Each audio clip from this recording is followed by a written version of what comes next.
Watch Symposium. I'm Austin. Probably the shortest video I've ever made, but is important. Talking about the CPO program. Again, I have a correction, all right? And this comes from the source in Geneva, okay? Not all the pieces will be serviced, all right? That's something I have stated in my video erroneously, all right?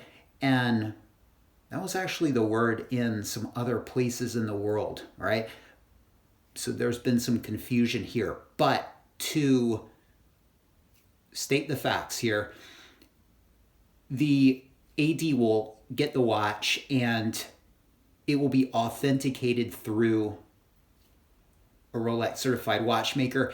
And if it doesn't need a service, it's not going to get a service, but it will still get the card giving you the 2-year warranty, and that's the authentication. Authentication, that's it.